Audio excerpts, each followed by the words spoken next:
बांधवांनो, मी आवी महाजन, संचालक नंदी केदारेश्वर शेतकरी उत्पादक कंपनी साळेगाव.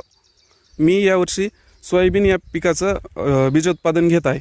शेतकरी बांधवांना मला सांगण्यास आनंद होईल की आमच्या नंदी केदारेश्वर शेतकरी उत्पादक कंपनीने विविध वाणांचं उत्पादन यावर्षी घेतलेलं आहे.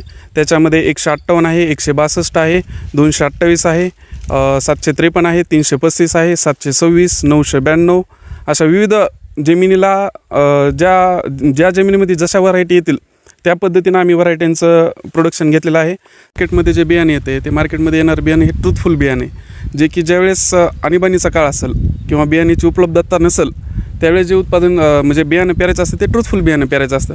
शेतकऱ्यांपर्यंत चांगल्या क्वालिटीचं बियाणं जावं, जे की सर्टिफाईड बियाणं आहे. सर्टिफाईड बियाण्यामधून उत्पन्नाचीही वाढ होते आणि बियाण्याची क्वालिटीही राहते. त्याच्यामुळे सर्टिफाईड बियाणं शेतकऱ्यांना भेटावं या उद्देशानं आम्ही ही कंपनी सुरू केली आणि सर्टिफाईड बियाण्याचं प्रोडक्शन घेत आहोत.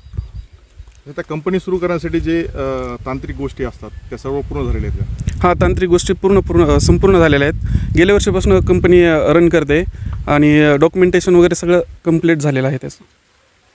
आता हे प्रयोग तुम्ही किती शेतकऱ्यांवर केलेला आहे आणि त्याचं उत्पन्न कशा पद्धतीने आलेलं आहे? आमचा प्रयोग हा 110 एकरवर सुरू आहे. आम्ही याच्यामध्ये ब्रीडर आणि फाउंडेशन दोन्ही पद्धतीचं बियाणं पेरलेलं आहे. ब्रीडर बियाण्यापासून फाउंडेशन बियाणं तयार होतं आणि फाउंडेशन बियाण्यापासून सर्टिफाईड बियाणं तयार होतं, जे की शेतकऱ्यांना पेरण्यास योग्य असतं. आमच्या जे बियाणं आहे हे विद्यापीठातून डायरेक्ट आम्ही बियाणं आणलेलं आहे आणि विद्यापीठातून बियाणं आणून डायरेक्ट शेतकऱ्यांपर्यंत ते बियाणं पोहोच केलेलं आहे. आणि उत्पन्न आणि शेंगांची क्वालिटी खूप छान आहे. भरपूर शेंगा आहेत, प्रत्येक झाडाला भरपूर प्रमाणात शेंगा आलेल्या आहेत. गेल्या वर्षी शेतकऱ्यांनी पेरलं होतं, घरचं बियाणं पेरलं होतं किंवा बाहेर विविध कंपन्यांचं बियाणं पेरलं होतं. त्यांना एकरी उत्पादन हे 8 ते 9, 10 क्विंटलपर्यंत आलं होतं.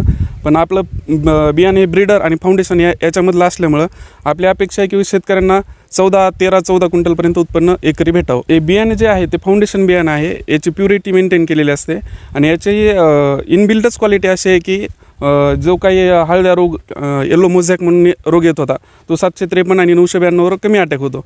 गेल्या वर्षी 726वर भरपूर प्रमाणात त्याचा अटॅक झाला होता. हे त्या रोगांना प्रतिकारक्षम व्हरायट्या कृषी विद्यापीठ राहुरी यांनी विकसित केलेल्या आहेत. याला फवारणीची गरज नाही? फवारणीची गरज आहे सर, पण जे तुलनेनं 3-4 फवारणी दुसऱ्या व्हरायटीला करावं लागतात त्या तुलनेमध्ये या व्हरायटीना 2 फवारणीमध्ये व्यवस्थित होतं.